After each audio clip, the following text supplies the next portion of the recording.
မင်္ဂလာပါရှင်။တနင်္လာရီတိုင်းသတင်းဌာနမနက်ခင်းသတင်းအစီအစဉ်ရဲ့ဇွန်လ20ရက်နေ့အတွက်နောက်ဆုံးရသတင်းတွေကိုပြပြပေးမှာဖြစ်ပါတယ်ရှင်။တနင်္လာရီတိုင်းသတင်းဌာနရဲ့မနက်ခင်းသတင်းအစီအစဉ်ကိုအပတ်စဉ်တနင်္လာနေ့ကနေတောက်ကြနေ့အထိပုံမှန်တင်ဆက်ပေးသွားပါမယ်ရှင်။စစ်ကောင်စီကမတရားဖမ်းဆီးထိန်းသိမ်းထားတဲ့နိုင်ငံတော်အတိုင်ပင်ခံပုဂ္ဂိုလ်ဒေါ်အောင်ဆန်းစုကြည်ရဲ့မနေ့ကကြာရောက်ခဲ့တဲ့အသက်80ပြည့်မွေးနေ့မှာနိုင်ငံတကာနဲ့နိုင်ငံတော်ဝန်ကပြည်သူလူထုအပါအဝင်တိုင်းရင်းသားခေါင်းဆောင်တွေကပါဆုတောင်းစကားဆိုခဲ့ကြပါတယ်။တက်ကြွလှုပ်ရှားသူတွေကဒေါ်အောင်ဆန်းစုကြည်ရဲ့အသက်80ပြည့်မွေးနေ့ကမ်ပိန်းအတွက်မွေးနေ့ဆုတောင်းမှုဗီဒီယိုအရေးအတွက်8000ဆုဆောင်ခဲ့ကြရမှာ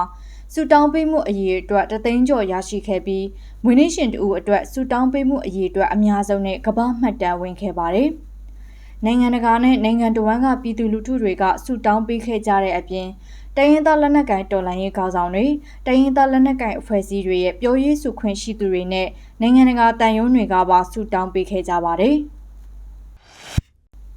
တနင်္သာရီမော်တောင်လမ်းပိုင်းမှာစစ်ကောင်စီတပ်ရဲ့ထိုးစစ်တွေကြောင့်ကာလကြာရှည်စစ်ဒဏ်တင်နေတဲ့ပြည်သူတွေလွတ်မြောက်ရေးကိုအစွမ်းကုန်ဆောင်ရွက်သွားမယ်လို့ KNLA စစ်ကြောင်း Black Cobra ကအခုလ18ရက်နေ့ကထုတ်ပြန်ပါတယ်။စစ်ကောင်စီတပ်ကတနင်္သာရီမြို့နယ်အတွင်းကမော်တောင်နယ်စပ်တပ်စခန်းကိုစစ်ကြောင်းထိုးလာခဲ့တာကြောင့်6လနီးပါးအကြာတိုက်ပွဲတွေဖြစ်ပွားနေခဲ့တာပါ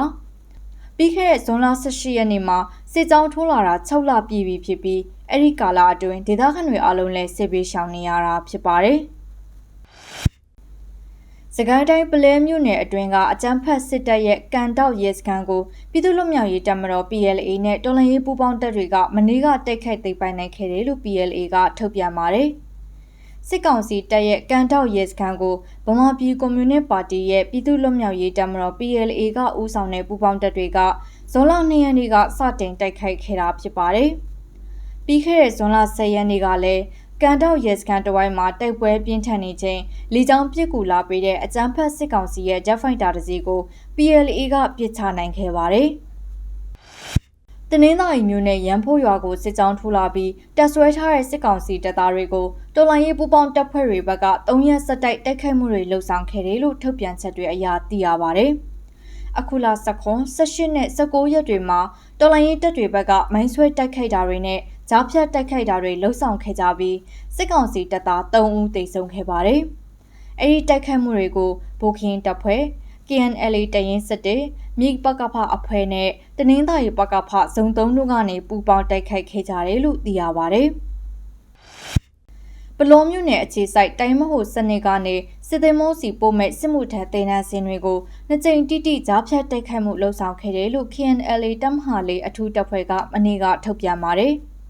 အင်အားနေရဝင်းကျင်ရှိတဲ့စစ်ကောင်စီစစ်ကြောင်းဟာတိုင်းမဟုတ်စနစ်ကနေကြက်ကုန်းကိုကုန်းလန်းကနေလာတာဖြစ်ပြီးကြက်ကုန်းကနေတစ်စစ်လီနဲ့ထပ်သွားမဲ့အချိန်မှာတိုက်ခိုက်ခဲ့တာလို့ဆိုပါတယ်။အခုလ14ရက်နေ့မနက်7:00နာရီဝန်းကျင်မှာတစ်ကြိမ်မွန်လွယ်ပိုင်း12:00နာရီခွဲဝန်းကျင်မှာတစ်ကြိမ်တိုက်ခိုက်ခဲ့တာဖြစ်ပါတယ်။အဲဒီတိုက်ခိုက်မှုကြောင့်စစ်ကောင်စီတပ်သား2ဦးသေဆုံးပြီး3ဦးအပြင်းထန်ဒဏ်ရာရရှိခဲ့တယ်လို့သိရပါတယ်။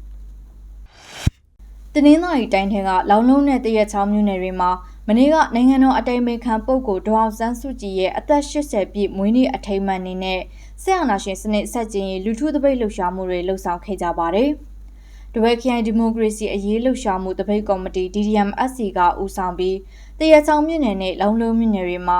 စစ်မှန်တဲ့လွတ်လပ်မှုဆိုတာအကြောက်တရားမှလွတ်မြောက်ရေးဖြစ်တဲ့ဆိုတဲ့ခေါင်းစဉ်နဲ့လှုပ်ရှားခဲ့ကြတာပါ။ဒါအပြင်လောင်လုံးတဝဲမြိတ်တနင်္သာရီနဲ့ကော့တောင်မြို့နယ်တွေကပြည်သူ့ကာကွယ်ရေးတပ်ဖွဲ့တွေကနေလည်းမွေးနေ့ဆုတောင်းပွဲတွေပြုလုပ်ပေးခဲ့ကြပါသေးတယ်။